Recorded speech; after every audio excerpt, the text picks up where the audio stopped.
l'idée, c'est de parler de la rade de Brest, de parler des habitudes des gens, et puis d'essayer de réunir en promenant le bateau et le spectacle, toutes ces histoires. Le carnet oral se crée, se complète au fur et à mesure et chaque étape est une nouvelle découverte.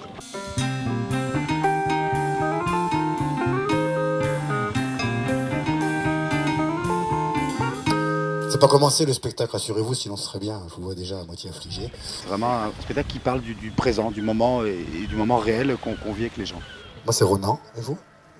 Maël. Ah, comment? Nolwenn, d'accord, et Émilie, c'est pas breton ça. On va t'appeler Swazik, d'accord? Juste pour ce soir, assure-toi. En tout cas, la particularité de ce spectacle, ou ce qui fait que ça m'amuse encore de le faire après 5 ans et demi, c'est qu'il est en partie improvisé et qu'une grande partie du spectacle est consacrée à l'observation du contexte dans lequel il se déroule. Je me suis régalé à Paris d'ailleurs, attention, je suis pas en train de dire du mal des Parisiens. Je sais bien qu'ici, des fois on se moque un petit peu d'eux, mais qu'est-ce qu'on aime leur argent.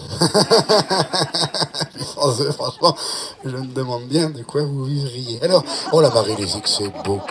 La rade de Brest, c'est le déméter commun de tous ces gens qui ont des cultures différentes, parce qu'à Lanvéoc, c'est pas la même culture qu'à Brest ou qu'à Relecq-Kervion, mais le point commun, c'est la rade. Si vous montez la rivière en suivant les traces de pollution vers Landerneau, n'allez surtout pas à Landerneau, c'est mortel. Mais avant Landerneau, vous savez là-bas, il y a deux grands ponts, le pont de l'Iroise, vous voyez ce pont-là. Vous passez sous le pont, attention, il y a un radar, vous passez sous le pont, et après vous continuez, et après les moulins blancs, là où les Brestois font, essayent de faire de la voile, et ben juste après le pont, il y a un coin très sympa, c'est le Relecq-Kervion avec la cale du passage. Et donc voilà, c'est de débarquer aujourd'hui à Lanvéoc en disant vous êtes bonjour des Brestois, d'arriver demain à Camaret en disant tiens, on a eu un message pour vous des gens de Lanvéoc. Et puis de questionner un peu les pratiques, les rituels, les coutumes, les traditions et la culture de chacun de ces endroits. Donc nous sommes partis mercredi du Relecq-Kervion, là où Ronan Tamlantec avait fait des escales lors de Brest 2008. On est allé sur la Maison Blanche à Brest, et ensuite on a traversé la rade, on est allé au sud, on est ici à Lanvéoc.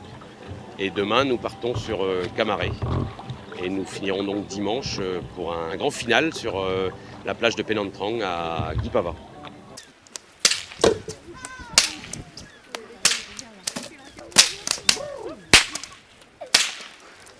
Donc le but du jeu naturellement c'est de péter le ballon sans arracher le bras de Camille, parce qu'en lui arrachant le bras, n'importe quel d'entre vous serait foutu d'y arriver.